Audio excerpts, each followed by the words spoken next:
And we are live. Hello, everybody. We'll be going live in a few minutes. I'm going to wait for a couple more people to join. Great having you here, everyone.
Alright, so as far as I'm concerned, we can get this show started. I hope you're all doing alright. Everybody, it's my great pleasure to announce that I have PinkJWT with me. How are you, my friend? Hello everybody, I'm doing great. It's a rainy Sunday, but that's a perfect day for some hacking, for talking about hacking and everything to do with it, so I'm excited. Exactly, awesome. Like you said, rainy Sundays, excellent time to be inside. Great time to start a podcast as well. So I'm excited as well. We have a couple of sections prepared for you guys. First of all, we're going to start with Hacker News. We both have an article that we want to present to you guys. The article that I chose isn't going to be as recent as the one that my friend PinkJWT chose, but nonetheless, the one that I have has something to do with a new ransomware called Pay2Key. Now, why did I pick this article specifically? First of all, I really like ransomware.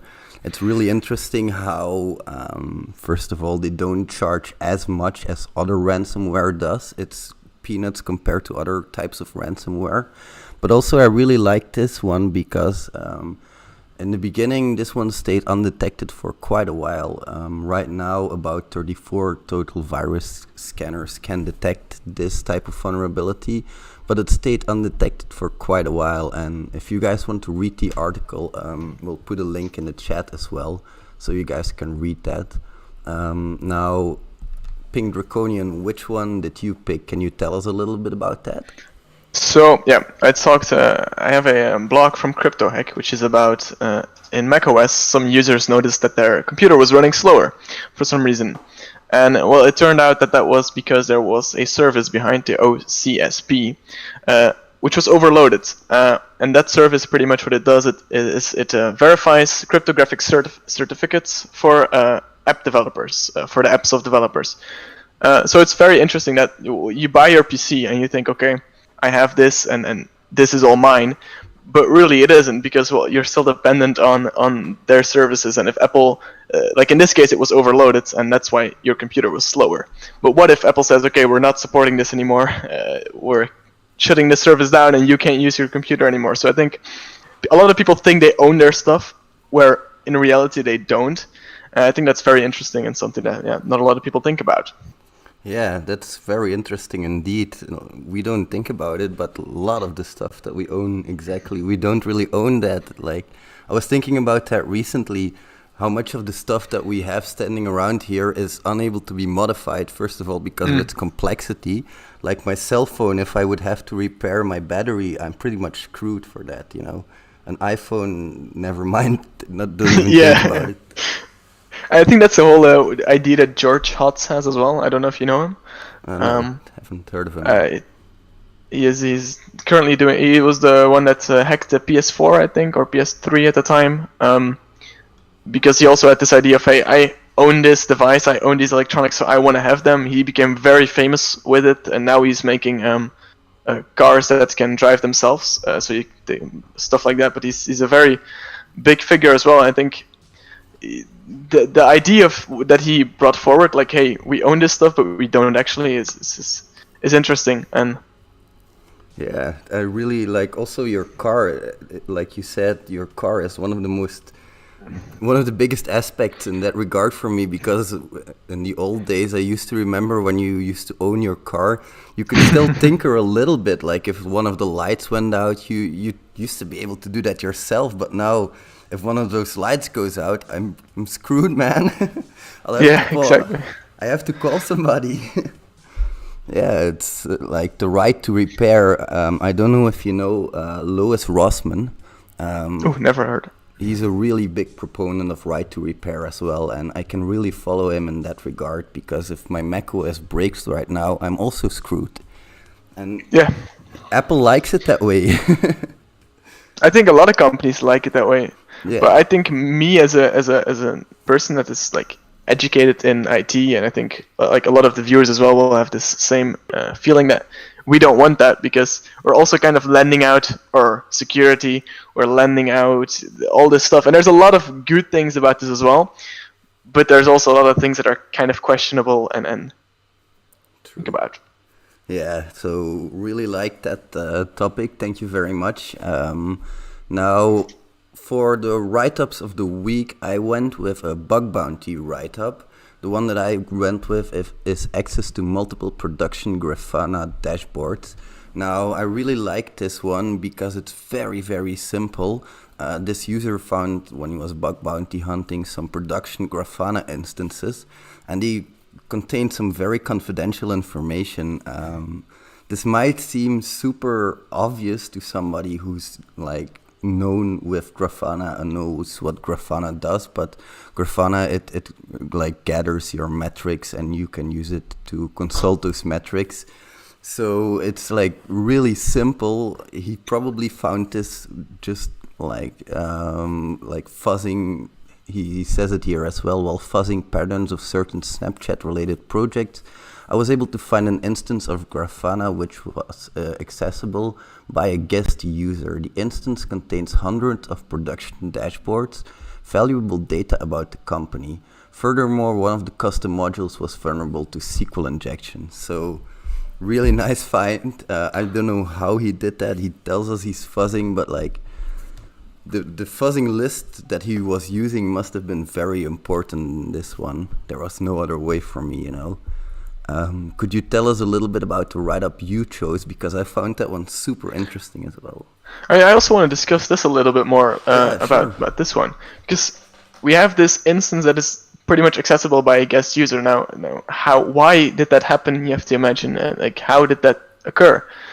Because somebody will have had to set up this instance, and so is this a mistake? One, because they have so many things and they just don't really have a great view of their what they have in production and what is accessible by who, or was this something that they just didn't think was possible?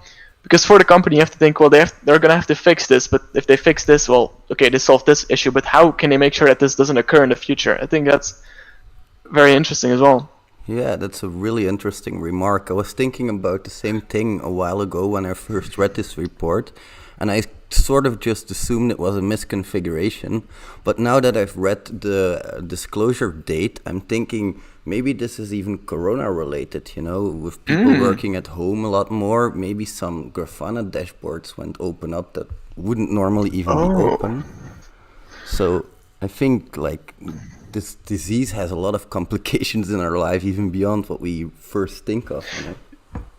Yeah, because a lot of companies for Corona, if I may go a little bit that side, they had to switch stuff up. They had to set up VPNs very quickly. They had to set up all this infrastructure really quickly. They were not prepared for it, and that can bring a lot of security issues with it, because it has to go fast, and the IT team sometimes maybe isn't prepared for that. And yeah, very true. I remember that distinctly from. I used to work at a company and they gave out public Zoom meetings. Everybody could join those meetings, and I was like, aren't you guys a little bit more careful with this super secret information? For me, Zoom is, at this point, there's been so many reports about them. They're kind of a little bit of no-go for me. There's so many alternatives, and yeah. And you could talk about the Zoom vulnerabilities for hours on end at this point. Very true. That's true. Yeah, let's not go into that into too much detail. So No, but yeah, well, we'll move on to the write-up that I chose, which is one of a person who found a RCE in Discord itself. Now, this is obviously very interesting because I think a lot of us use Discord on the daily, and I've never even thought about pen testing or bug bounty on Discord, but Discord is an Electron app, right? So this person is obviously very familiar with Electron, and in Electron you have this context isolation and this this context isolation, which pretty much should be set to false for almost every application, but Discord didn't have it set false. Now that meant that from an iframe, if I understand it correctly, he could call any function that he wanted. So that's the first step of this. He found out, okay, if I can get JavaScript execution in an iframe, then I can do something interesting.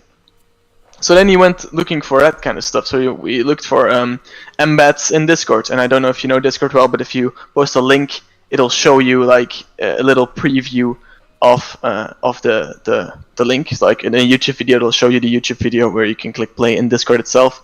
And he found out that Discord has this capability for some kind of a modeling software. And then in the modeling software, Discord has this capability where if you post a link, you can load the model and you can view the model. And he found an XSS in that modeling software itself. So he was pen testing Discord, but then he went, okay, I need some XSS somewhere else. So he went outside of Discord, found an XSS in another service that could then be used in Discord itself to get an RCE, which is crazy. And then that RCE itself also was another bug in Electron itself. So he kind of has 3 bugs here that combined together get him an RCE on Discord. He got $5,000 from Discord, 300 for the XSS in this modeling software. So yeah, it's kind of crazy how much work went into this, and I think it's a really cool RCE and I often have people that ask me, hey, do you think in the future computers will be able to replace hackers and AI will be able to do bug bounty for us? But then when you read stuff like this, you're like, no, that's not going to be able to happen, because this is just so much stuff that needs to come together, so much research that needs to go into this, and it's crazy. So yeah, that's very interesting. Yeah, a couple of points I would like to mention there. You were talking about AI a little bit and automation, and of course I'm a big proponent of automation because it makes our life easier. But like, automation can only do stupid stuff, and it can only look where you as a user tell it to look. And that's one of the biggest flaws with automation, in my opinion, is it can only identify vulnerabilities that you tell it exist, whereas we as a human, when we go through the application, we will always notice things that we cannot put into words very easily, you know, like there might be a couple of pixels off when you enter some strange character, which might lead you to believe that character is breaking some code in the backend or something. You know, all of that stuff that's never going to be noticed by robots. So no, I don't think automation is going to take over our jobs anytime soon at all, even AI. And one of the other reasons I say this is because, and I will get back to this later on what I've been working on this week, AI is nowhere near as sophisticated as people often make it out to be. People think AI is this kind of superpower that knows all, but you have to look at it like some toddler learning to play with some blocks, you know? And that's where... Yeah, exactly. It's still in its infancy, very, very much so, and I don't think we'll even see in our lifetimes, like the major steps that people think about, like emotions and proper thinking in AI, you know? So, yeah. And then of course the chaining of the vulnerabilities, wow, that really blew my mind. That's something I'm super interested in as a researcher, because one time I found a vulnerability of cross-site scripting, and I was able to chain it with a CSRF because it was a self cross-site scripting.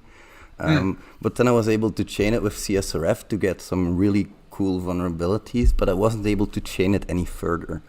And ever since that day, I was like, God dang it, whenever I find anything, I'm going to escalate it to the moon and beyond, you know. Yeah, that's I think it's also a very important skill to have, because a lot of people, when they find something, they are of course very ecstatic that, oh, hey, I found this exercise, I found this. But if you were to keep that to yourself for a little longer and go further, you could maybe get some insane chains going that would just blow people's minds, such as this one.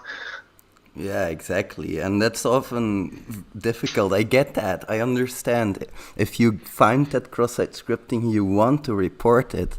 But especially on programs that have been open for a while, if you are really the first person to find that vulnerability, or if you really find that vulnerability, the chance is very high that you're the first person to find it, because the program isn't going to leave it open for that long if somebody else has reported it before. So, and if it's been reported before, it's already going to be a dupe anyway. So take your time. That's some very valuable advice I would like to give you. Unless you're the first person on a target, take your time.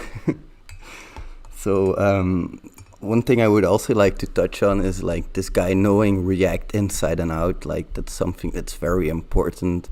And I always try to hammer on this as much as possible. Like read the documentation wherever you can, you know. Like, I don't know how many of you guys do this, but whenever I have downtime, like if I'm just chilling because the baby's in bed and all of my tasks are done, I go on and I start to read documentation from the targets that I've been hacking, you know. That's where I find some of the most valuable stuff. And if you don't want to read documentation, then go through the JavaScript files or just do anything related to your target, you know. Yeah, I always say, like, if you're a hacker or you're somebody that's researching security, you want to get in somewhere, but you have to imagine if you're trying to break into a house, but you don't even know how a door works, you're not going to be able to get into the house. So you first have to know what is the normal workings of my target, what is it supposed to do, like read the documentation, find that out, and then you can start thinking, okay, what here is something that I might be able to exploit further. Exactly, that's very important. If you throw random stuff at a website and it breaks, you want to know why. You don't care about it breaking. Of course, that's interesting. That's what triggers your sense of detective, I'll say. But the reason we've gotten into this game, at least I'm speaking for myself right now, but I think quite a lot of you think the same. For me, it's just because I like puzzles, you know. I really like to know why. I like to break things down and so. Yeah, exactly. It's just the wanting to see things break down part, but also just you want to know how something works, and it's like you can use stuff and you just want to understand what is behind this, and I think that fueled it for me. Just having to use websites, and I was like, when I was 12, I was like, how does this work? How can I do this myself? And from there I went, how can I break this? And then that's just really interesting, and if you keep on going into that and keep on working into that, you're not even gonna remember your first thought of how can I make a website or how can I break a website, but you're gonna get into so much more interesting stuff. It's crazy what this world has to offer, the InfoSec world. Yeah, exactly, and it's also why I've become a software tester, and I think that helps me in my InfoSec journeys as well. Because as a software tester, I learned never to have any pretense about anything I've been testing. You know, if I'm testing a website, I go in blind. I don't assume anything, because to assume is to make an ass out of you and me. That's what they always say. And yeah. That attitude really helps, you know. Now, for the video of the week section, I've picked a video that's from STOK. It's from a while ago. It's not exactly from this week, but I really like it. It's called How I Became HackerOne Most Valuable Hacker Without Writing a Single Line of Python. I really like this video from him because it shows that you don't have to be a super in-depth programmer to do bug bounties, you know. Me as well, when I do any bug bounty hunting, I don't go for the super technical bugs like command injection, SSRF. I always leave that to the side. If I accidentally come upon it, of course I'll go into it more, but my main focus is functionality.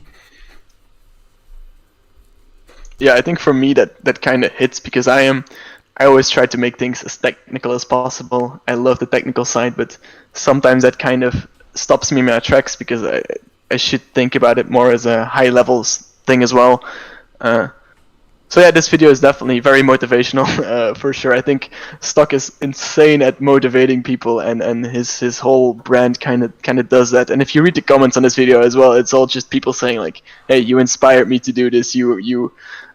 Yeah." He doesn't make like the technical content that I usually watch, but he is so motivational that I just want to get started. You know, I watch one of his videos and I'm like, okay, Kali booting, let's go. Exactly. That's also why I like this one as much. Like, I've been very, I don't feel like a hacker. I'm going to tell it straight like it is. I don't feel like a hacker because all I do is read manuals and go through the application manually. I don't like to automate things anyway, like all of this technical stuff. So I don't really feel like a hacker, but when I've watched some of his stuff, I'm like, okay, yeah, let's go. Yes. Oh, I love that feeling, man. That's what I live for. Yeah, it's like I have two moods. I don't know how recognizable this is for you, but I'm either feeling down low, I cannot do anything, or yeah, I'm on top of the world, let's go. Exactly. Oh. All right, man. So you picked a really cool video as well, Google Capture the Flag from 24/7 CTF. Yeah, so 24/7 CTF is a really cool dude. I suggest you all check him out. He makes great write-up videos of very high quality. And this challenge was no different than just high quality. It's a very difficult challenge. Like, Google rates this challenge easy, but don't let that fool you. It's not easy at all. Like, even I don't fully understand this video. Because the whole idea of it, this is a sandbox challenge. So what does that mean? You have to escape out of a sandbox into the real PC, I guess, and into a further container. And this challenge has a jail where you can only execute certain syscalls. But then the challenge also creates a child process, forks a child process, and in that child process you then don't have the jail, but then you have to get your shellcode to that child process, and it's crazy, and I don't fully understand it. And it just blows my mind to watch these videos and see how people solved it and the thought process that people had.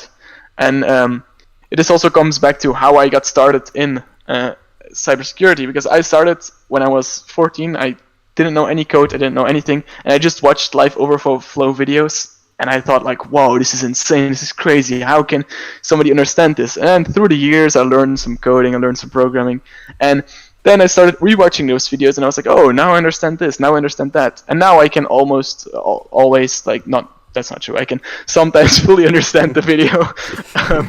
But yeah, it's very, I think watching these videos that are way above your level, to then try to understand, and then work 3 months to try to understand it, and watch them again, and then you'll see, oh, now I know this stuff, now I know this stuff. It's a very cool thing. Yeah, exactly. Like, I have the same feeling when I look back at older stuff that I didn't understand when I first watched it. Though I must say that now I have a new habit, sort of, like whenever I watch this kind of stuff and I don't fully understand it, I try to write down the words that I don't understand, and then I just Google them after the video. And then, you know, I try to go as deep until I fully understand everything. And that's really like, it helped me quite a lot, because of course you'll go further quite a lot faster than if you just let it come to you passively. But of course you don't always want to do that. Of course sometimes I just want to chill as well and just watch some of these cool videos. Yeah, that's definitely true. That's why I also have a nice mix of, I have a lot of security related content in my subscription box, and a lot of it is very technical. Then I also have these less technical, motivational, but that are still really interesting. So I can kind of switch between them, because you obviously, your brain can't always handle these insane hard challenges that you don't understand, and you have to Google a lot of stuff afterwards, and so it's good to switch that up. Yeah, exactly. That's exactly my thought as well. Like, you have to have a good mix of everything, you know, yin and yang. You have to be really in balance in life. And it goes for everything, like in hacking as well. I don't know, sorry to go off track a little bit here, but I don't know how much time you spend hacking every week. But I've noticed that it's really hard to balance hacking with my family properly. I need to spend enough time to both of them, and I often find myself going into hacking more at night. But of course, that's not good either, because I don't want to be awake until 3 or 4 a.m. and then have to get up at 6 again. Yeah, exactly. Yeah, I don't know how I didn't know anything about balancing a family in it, but I'm balancing my school life, and it's sometimes difficult. You have to make priorities because I have so many projects that I have to finish as well. But then I also want to get into my Kali and get some hacking, some pen testing done, and it's very hard to also with CTFs, like for example the Google CTF. I just didn't have time to participate, and I would have loved to try these challenges first and then read a write-up, because that's obviously the best way to do this kind of stuff. First try the challenge yourself, fail at it, then read the write-up until where you were, and you learn something new, you go back to the challenge, try it again.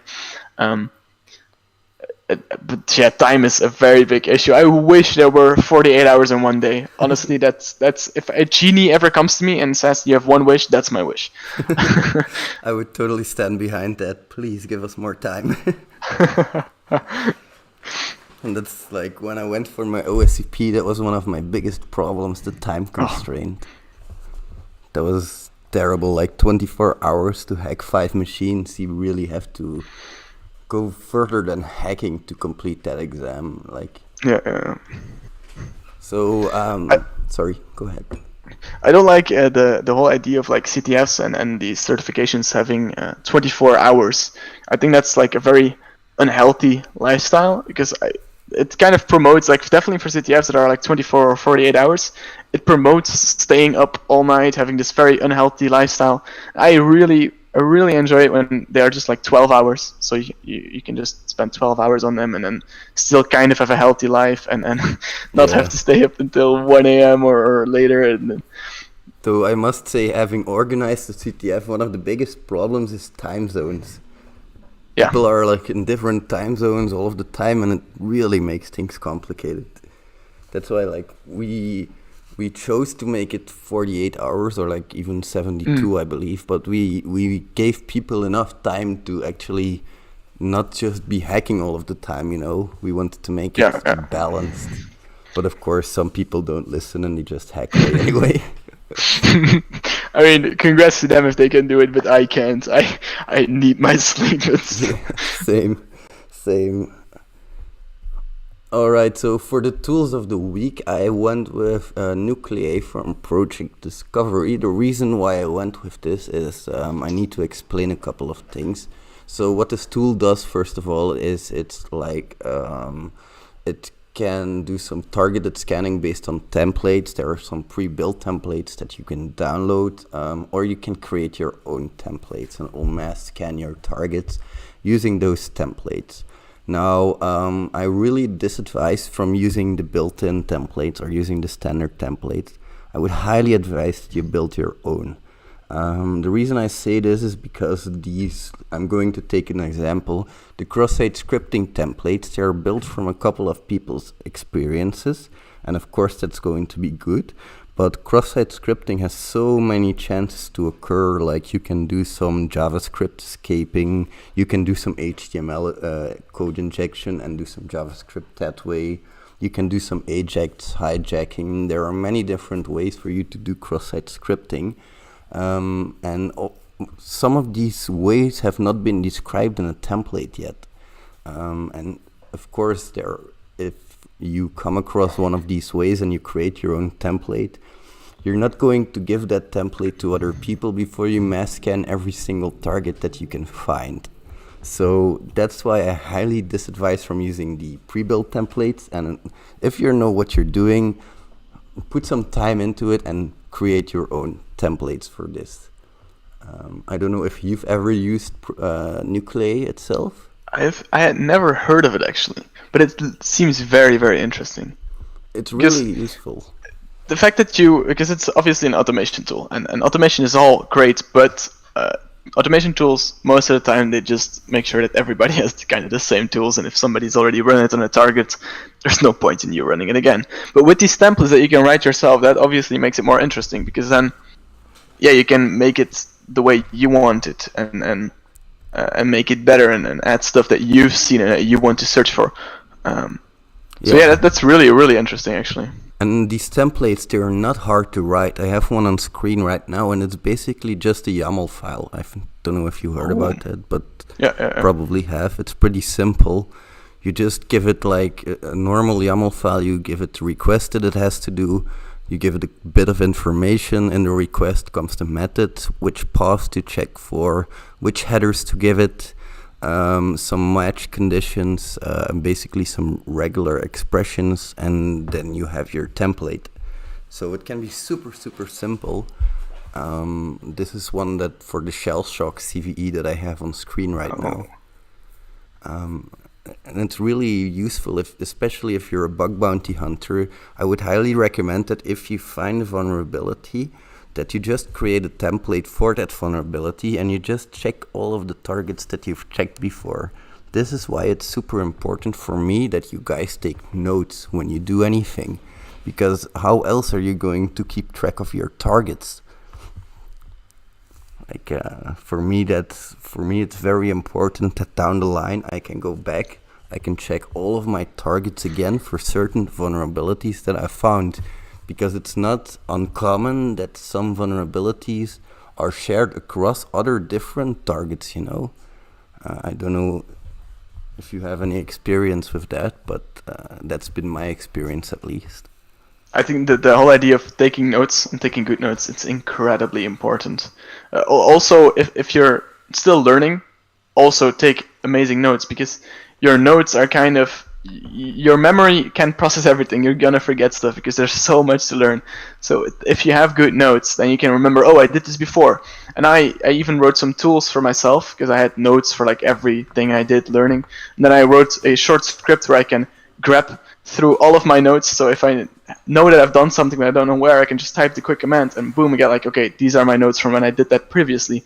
And I think, yeah, your notes can, one, be useful to go back to your targets that you've already done, but also if you know that you've already done something and you have a target right now, you can find that again. So yeah, note taking, get a good software for your notes, get into a groove with writing notes so you always know how to do that, and you know the structure and everything. Exactly. So you've proposed a really interesting tool as well, Bloodhound. I never heard about that. Can you tell us a little bit about that, please? Okay, so Bloodhound is an amazing tool for doing Active Directory scanning. Bloodhound pretty much isn't an exploitation tool. It's not even a scanning tool. You run Bloodhound locally on your computer, and then you give it the information from the Active Directory domain. And you can ingest that information through using SharpHound, which is the ingester that they use. And what SharpHound is going to do, it's going to query the domain controller in your Active Directory domain, and it's going to take all the information from it, and like all the users in your Active Directory, all the computers, everything, all the groups, and what Bloodhound is going to then do, it's going to take that file, all that information, and it's going to map that for you in a graphing software. So you're going to see a nice graph of, okay, this user is connected to that user through this property, this user is of this group, and this group can do this, and that group is part of that group. So then you get a nice graph of, okay, this user has these capabilities. And then you can start to find really interesting stuff. You can start to find users that have a path to becoming a domain admin. For me, myself, I've used Bloodhound a lot in actual pen testing tests. I've used it to the extreme on a Active Directory domain with over 50,000 users, which really blew up the graphing software, but it still worked, and I was able to get domain admin on that specific domain. So it's a tool if you want to do or learn Active Directory pen testing. Get familiar with this tool, because the great thing about it is you can run this even if you have some Defender enabled. So on my target that I used it on, they had like a full-blown, they had Defender enabled, they had antivirus, all that stuff. But because this ingester is only just going to take the data from the domain controller that you can access anyway, it doesn't get flagged. And then with all this data you can write queries that is going to find paths through your data and get yourself access like Kerber roasting accounts, SREP roasting accounts, all that cool stuff. Definitely get familiar to it. And if you want some examples of how to use it, I don't know if you can pull this up, but if you go on my website and type Bloodhound and Sharphound, you'll see that I have used it in a couple of boxes before. I'll post a link in the description as well. Oh, excellent. So your GitHub, you mean, or your... my website, it's http pinkdraconian.darkcode.com. And yeah, if you type in the search bar Bloodhound, you'll see some videos where I used it, so you can kind of check that out and practice with it, because it takes some practice to do and use properly. That's really cool. You have a really awesome website, by the way. There we go. We can see it now. So if you guys are interested, I'll put this one in the chat as well. This is like Pink Draconian's website that I have up on screen right now. So I really like that tool. I can imagine a couple of attack scenarios where this would be very useful, especially since you don't get flagged, like you said. That's something that I always found interesting in tools like this. And I'm not very good at Active Directory, so it wouldn't be bad if I had some practice in that. Not at all. So definitely something I'm going to be checking out there. Thank you very much. Yeah, one thing I still wanted to mention is this tool is kind of the feeling that I get when I use it, and then I find a way to get domain admin, and then I talk to the administrators of that domain, and it say, okay, I found this.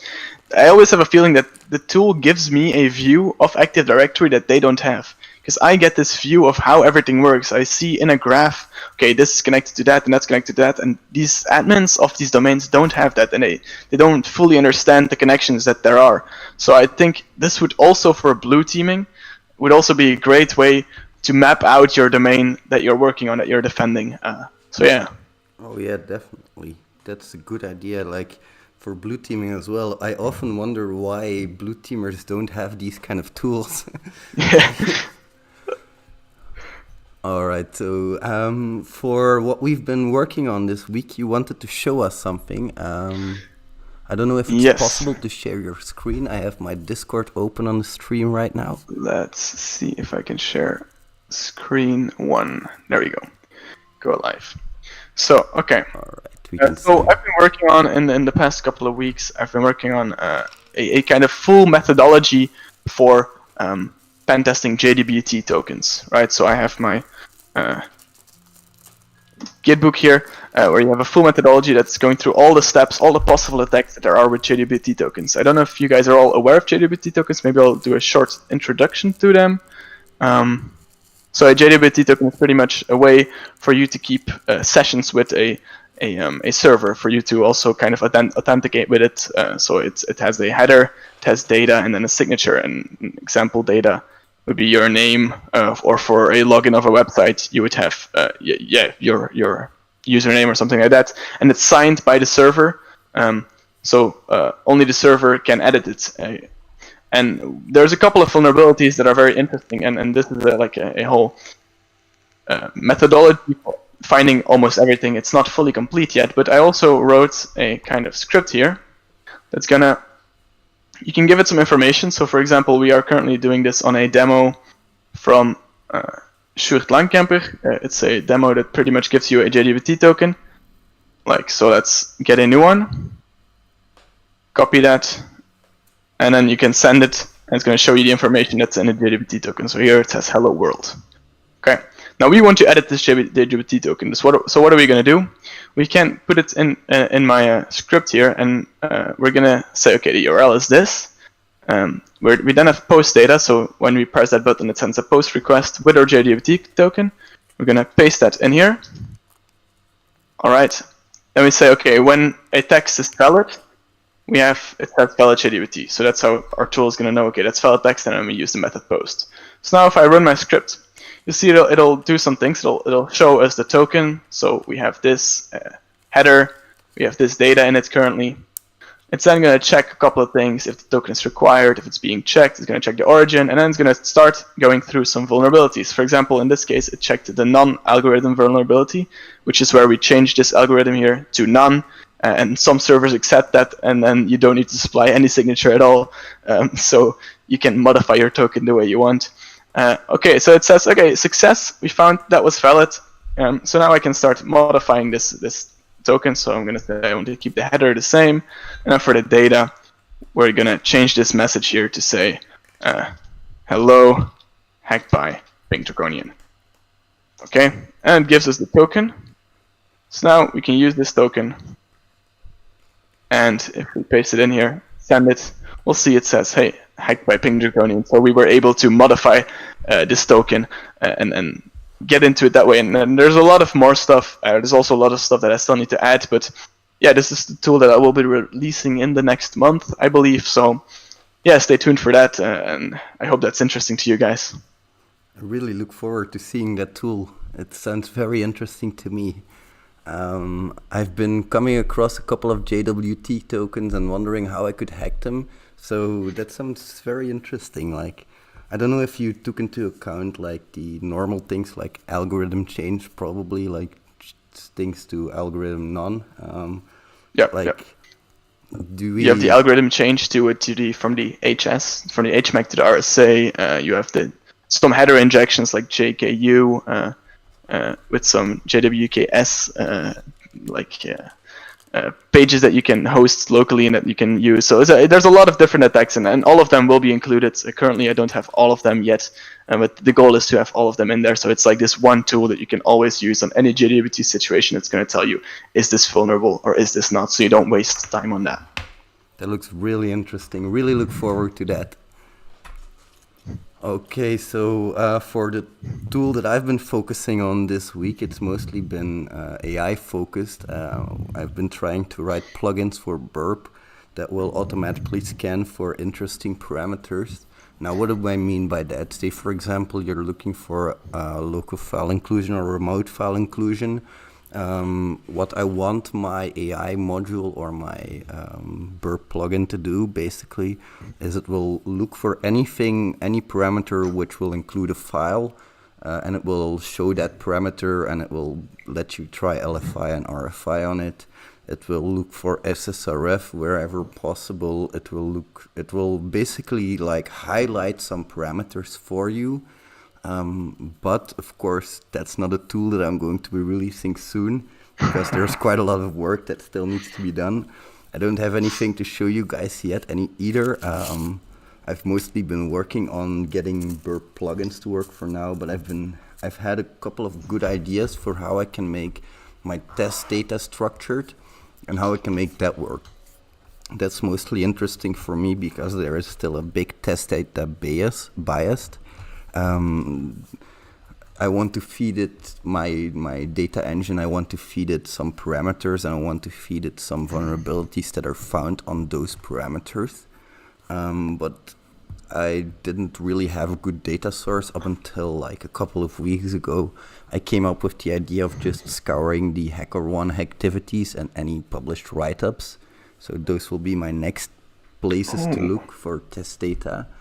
And then I want to deliver like a trained module, and the trained module will take in any parameter that it sees and judge it by its validity, and then give you a score. Like this one is maybe 50% likely to be LFI, RFI related or something like that. So that's pretty much what I've been working on, very conceptual up till this point. That's very interesting. Because I obviously I'm a student AI. I'm an AI student, so this stuff really interests me, and I'm going to be doing an internship where I'm going to also do some AI and combine it with security as well. And yeah, for AI data, getting your data is the hardest part. And definitely with hacking, it's really difficult to get structured data out of it, because you said you were going to parse reports on HackerOne. Yeah, exactly. That's one of the it's not really structured, right? The data, it's in all different kinds of formats, or is it structured? It's very unstructured, so I'm going to have to think of some ways, but I've already looked at some like regular expressions that I can use. So it's not going to get everything. It's going to miss quite a lot, of course. But but obviously that's if you're parsing a lot, that's not really a big deal, is it? Exactly, that's what I've been thinking as well. Like if I can parse maybe 100,000 reports or something, I should be able to get at least 10,000 different parameters with their respective attack strings.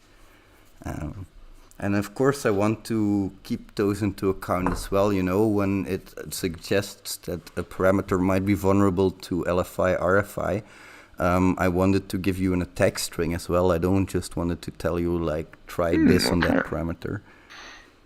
So it's an interesting task that I still have I think ahead of me. it'll take a while to get it fully up and running. Yeah, this is not something that's going to be released next month for sure. Yeah. Especially as well since I want to deliver like a trained data engine in the form of a Burp plugin. I don't want anybody to have to train their engines or anything. That sounds like a lot of tedious work that I want to avoid. Yeah. But then again, we get into the same conundrum of somebody having a scanner that everybody else does. Yeah. So, of course, maybe get some data collection in there as well. So it might be an evolving scanner or something like that. I'm not 100% sure yet. But first things first right now is get all of the test data right. Make sure that I have that and that I don't have any bias. A funny story I have about that is that there used to be this AI and researchers fed it like pictures of wolves and dogs, and the AI had to tell if it was a wolf or a dog. And they fed it like some test data, like a dog on a snowy background. And the AI, it immediately recognized it as a wolf because most of the wolves were on snowy backgrounds. That's some... Nobody would ever think of that in advance, but you really have to very carefully consider those types of things. Yeah, bias is a really big issue in AI, and like another maybe a little bit less funny story is where they used AI in America and in policing, where they would detect if an area had a high chance of somebody doing drugs there or selling drugs there. And what happened? Well, currently in America, there's a lot more police going into black areas and black neighborhoods. So a lot of the data was from black neighborhoods. So the AI was kind of like, okay, if this is a black neighborhood, the chances are way higher. And what happens? Okay, police get the AI. They say, okay, we need to go intervene there. We need to go check there. So they generate more data, and the AI gets more biased towards that. So in AI, it's very, very hard to get non-biased data and then get that working right. So yeah, it's going to be a big challenge for you. Yeah, exactly. But like anything that's worth doing, it takes a while. Yeah, that's true. That's true. You got to work for it. All right, so the last section that we have for you guys is the bug bounty target of the week before we move on to some viewer questions. We both chose the same target, actually. Quite funny story. We didn't know this from each other, but we both picked Red Bull, and I think we both have the same reasons. So, Pink, if you want to tell your reasons, maybe. Yeah, so I think Red Bull is a really great beginner's choice because on a lot of these targets, they have been there for a while, and a lot of the big researchers or people that do this for a living have gone on there and have tried to find stuff. But the Red Bull target is different because it doesn't offer like cash or money.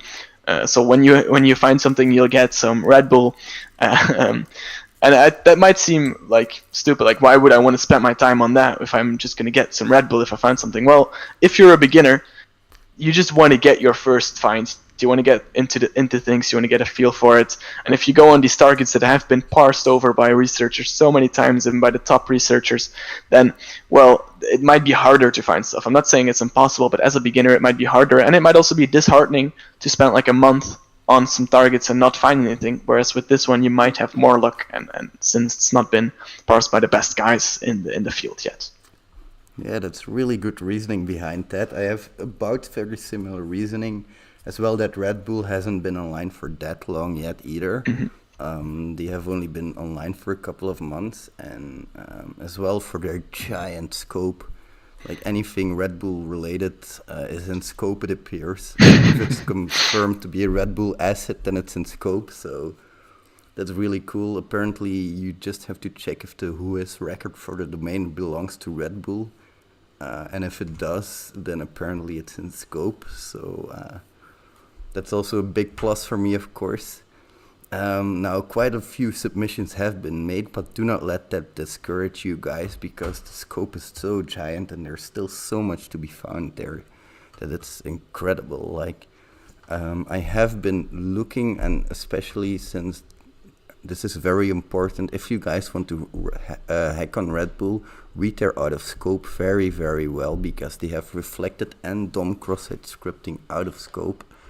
And anything related to Jira is also out of scope, so if you find anything in that trend, do not report it. And also read those domains very, very carefully, because I had a blind cross-site scripting on one of these out of scope domains, and that crushed my heart when I read that it was out of scope. So really, I would advise you guys to look into this program, because same, very, very high scope, very broad scope. And one thing I wanted to touch on, if you're a bug bounty hunter and you think I'm going to choose my target based on how much it pays, you're probably doing it wrong. At least that's my opinion, because like one of the biggest payers on Intigriti is Dalen Private Bank. And they have a very, very good payout scheme. But believe me, the chance that you're going to find anything on their assets is going to be very, very small. I've tried, believe me. Yeah, it's definitely, if you're still a beginner, if you're not that well versed, don't go for the big fish. If you go fishing, you don't go fishing for sharks on your first day. You know, it's Exactly. Start small, grow and get better, and then go for those big boys. All right, so we have a couple of questions from our viewers. Let's see here, everybody. Tofu says, can you test site for a bug? I don't know exactly what you mean by that. Oh, he said as well. I think he means it's at live, but to live do a bug bounty test right now. I don't think that's... No, that's not possible. The problem with that is when we do that and we actually find a vulnerability, everybody who's watching will know about that vulnerability, and that's not something we want with responsible disclosures. So I love the comment by Ipson saying documentation is great is a great read for toilet breaks too. But make sure you don't spend too much time on the toilet, otherwise your legs will fall asleep and you might die. Oh yeah. Okay, yeah, we don't want that, do we? Tofi also says, I found a bug, upload file, but problem when put content type to PHP and open file, it downloads to my PC. Yeah, that's not vulnerable, I'm afraid. That's not vulnerable. What you're trying to do there is you're trying to execute the PHP file, but it's not getting executed. It just recognizes it as a downloadable file, so there's probably no PHP engine running there. Let's see, Zeus asks, can you tell me a little bit about deserialized bugs and how they lead to RCEs? Do you want to take this one? Deserialization, it's a very big topic, and it's not something that you can really explain unprepared. So I will get you a link to a video, because there's very great videos on this. I think IPSec made one, so give me a second and I'll get you that one, and I really suggest checking that out. All right, thank you very much. Like you say, deserialization is very complex, and every single implementation is going to have its own very different way of leading to remote code executions.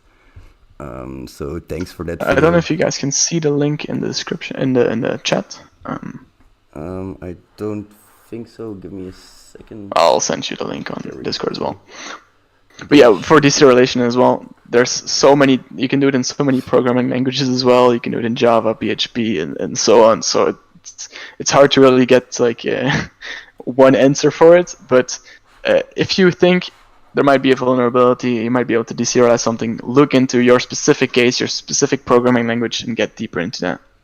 Yeah, exactly. And don't blindly trust Burp when it says that something has a deserialization bug. Always be careful with that. So I pasted the link in the chat. If you guys are done with this, you can go watch that.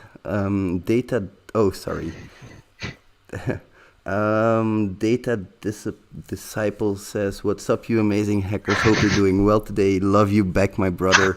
Thank you for being here." Francisco says, "How much would you recommend of daily practice in order to not get frustrated, but advance without burning out and maintain a healthy lifestyle?" Tough one. Yeah, it's very tough, but I think for me what helps me not get burned out is there's so many different fields in this. You have web application hacking, you can do Active Directory, you can do all these different kinds of things, and even in those fields you can dig deeper. So if I feel like I'm on a topic and I'm like, I've kind of seen this, I'm done with this, I don't want to do testing on this anymore, switch to something else, start maybe learning something new, go back to something you've already tried before in the past, and switch it up so you don't get bored and you can always keep on going without getting frustrated. And for your amount of time that you would say for daily practice, that really depends on kind of who you are and what you're doing. If back in a year ago, I was spending like 8 hours a day on it and loving that. But now if I try to do 8 hours a day, I feel that it's kind of weighing on me. So see what's comfortable for you. That's my best advice. And don't burn yourself out by trying to go too hard. If you're bored, take a break. If you feel like your brain is exploding, go for a walk, go outside and take those breaks. Yeah, I can only wholeheartedly support that. It's very important to keep sane, especially when hacking is a very high pressure field for me, mentally draining, physically draining, because like you say, some of these certifications, some of these CTFs, they request that you stay up for 24 hours. Yep. That's very draining. So what helps for me is keeping a good lifestyle, like keeping healthy with your food, keeping healthy with your sleep. Very important to do that. That way, if you have one of those nightly binges where you stay up for a couple of hours, it doesn't matter as much. But also, take your time to learn something, give yourself that time. I used to be very tough on myself. If I didn't learn something within a couple of hours, I would just give up. But it doesn't work that way, and especially when you start learning more and more, if you start learning the basics, of course it might work like that, but as you progress further and further, it's going to get harder and harder to learn things, and you're going to need more and more time. So that's one of the things that's very important for me, is to give yourself that time and to not be too tough on yourself. And to also... Sorry, go ahead.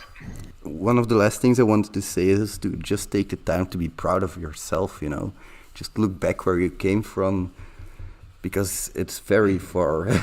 Every step that you take is one giant step towards the right path. Yeah, that's definitely true. And I want to add to that, don't be afraid to take a break. If you're not feeling it for a don't do anything for a week. That's fine. People take breaks. And I think that with Twitter and everything you see, it always seems like everybody's always working 24/7, because you see so many people saying, oh, I found this, I got paid out this, but that's all different people. People need breaks to process stuff too. So make sure that you take a vacation sometimes, as I like to call it, from doing maybe nothing for a couple of days. Make sure that you regenerate that power and that willingness to keep on going, and then get back to it. Yeah, exactly.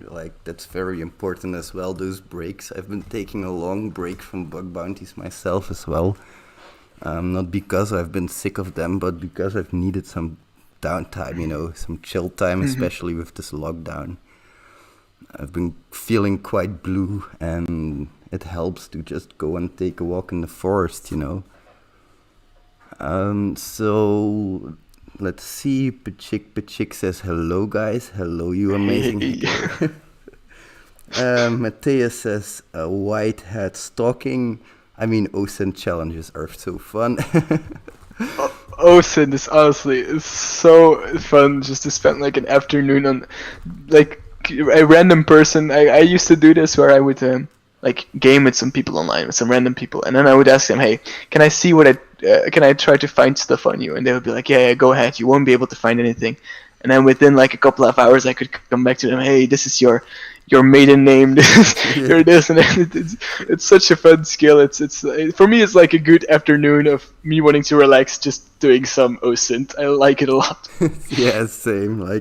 like you say, and then you're like, oh, I found your old dating profile from when you were 14 years old. You look great on that picture, by the way.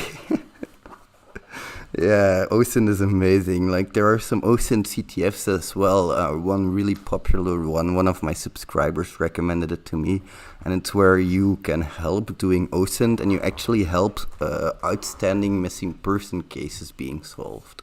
Oh. So that was a really interesting one. Yeah. Francisco says, wow, that last part was very powerful. Thank you. We'll send you some cheese when I can. Hey, don't worry about that, guys. All of the love you're giving us is amazing. 17 people at the same time online. Wow, that's really awesome. Lena says, ending off on a positive note like this is so motivating no matter what you do daily. That's really awesome. Like, thank you, Lena. Yeah, thank you very much for tuning in, everybody. Hacker Community says, hey, I played your CTF. Did you also organize one, or is he talking about the red CTF? I think he's talking about yours. Oh, thanks, Hacker Community. Yeah, I really enjoyed organizing that CTF. We are starting to build for our second one on 2021.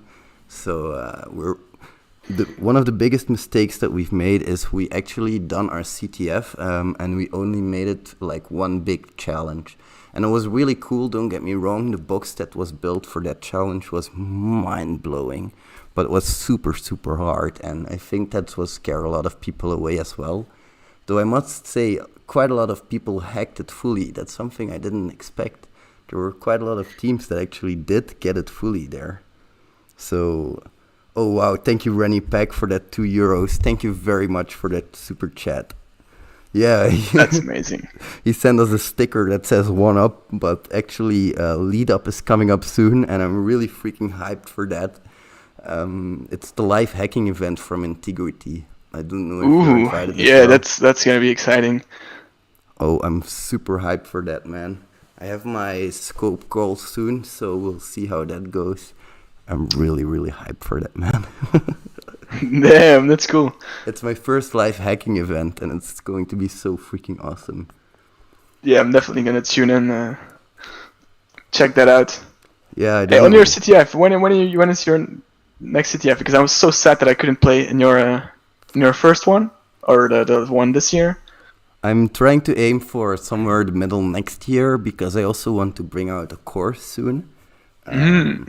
So I hope that's going to be released somewhere in the beginning of 2021. Hard at work for that.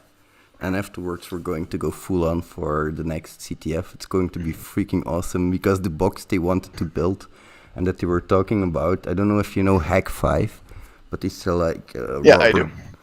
It's freaking awesome. They sell like they have cool gadgets. Yeah, if you guys ever want to feel like an awesome hacker, I would visit that website and get something cool from there. And one of the boxes, one of the challenges is going to be based around one of the rubber duckies. So, oh wow, really cool. Very interesting. Count me in. I don't know if you guys have any more questions, by the way. Feel free to drop them in the chat. We can answer them for you. I don't know if you wanted to say anything to our viewers, like any closing notes or any final tips. Yeah, I want to say thank you all for tuning in. It's been really nice. Better than I expected. I mean, I expected great things, but it was very amazing. And thanks all for tuning in, and for listening to us. Thank you. Yeah, it was really fun. Thank you so much for tuning in. I enjoyed it as well. Thank you very much, Pink Draconian, for being here. It's been a pleasure. As far as I'm concerned, we can make this a very regular thing. So definitely. For those of you guys who want, the full VOD is going to be available on Pink Draconian's channel. So thank you very much for tuning in, everybody. I see we have one more question from Data Disciple. One question I have, I was just wondering if you guys knew of any cloud services that take gift cards. I don't want to use my own credit card. You can use a prepaid credit card on most services. Like you can just Google prepaid credit card and you can charge it up with whatever amount you want, and then you can use that for doing cloud services. Like Linode, they take prepaid credit cards, you know. I think with Azure you can also do that. Yeah, I'm not too sure though. that's possible. I know with Azure, if you're a student, you get 100 euros for free. So Oh, that's really if you're a cool. student, check that out. Didn't know that. Thank you for that tip. I think I'm going to be a student again soon. Let's see. Pachik is asking, how do you learn to be better in finding logic bugs instead of reading others' write-up or hunting something you don't know until you find something interesting? Is there any other way to get better in logic vulnerabilities? There's this game on Nintendo DS called Brain Training, and it's made for logic. No, it's really not easy to get good at logic vulnerabilities. That's one of the hardest things I think that's out there, one of the hardest types of vulnerabilities to find. And I also don't think I like it as much as I do because I don't think it's automatable very easily. All of those logic vulnerabilities are going to be safe for quite a while. And if you really want to get good at it, there are a couple of Portswigger labs. Of course, I would go through them. You can read the Portswigger Academy. They have a full report on finding logic vulnerabilities. But most of all, one tip that I always give is to use your application until you get bored out of your mind using that application. And why I tell you this is because when you're doing that, you stumble across things that are out of the ordinary. Like, say, for example, you're testing your application, you try adding 10 shoes to your basket and you try checking out. That might work, it might not. But then when you're bored out of your mind, you try to add 99 shoes, or maybe minus 1 shoe, or maybe you try adding A shoes, you know? All of those different things that you can do, they come when you're bored. That's what I found. I don't know if you've any. I think also for logic, you kind of need to get a great map of what's going on, like what is connected to what, and then just map the whole structure in your head. And the good notes also help a lot with that. True. Well, you first have to understand the logic and then see, okay, what would be illogical that maybe is allowed. You know, that's how I view it. Exactly.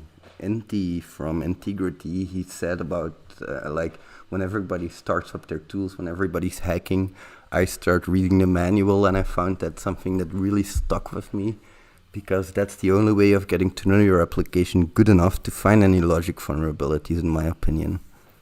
So I need to learn from that. LP Zone says you cannot use prepaids with Azure. I think I tried Revolt some time ago and failed. Okay, I usually use. Sorry, that's my bad. It's really hard to know which ones take prepaid and which ones don't. But I would just try, just go around and try a couple of things.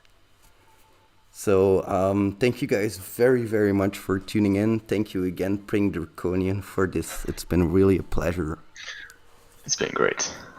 I will see you guys next time, and PinkJWT, I will see you soon.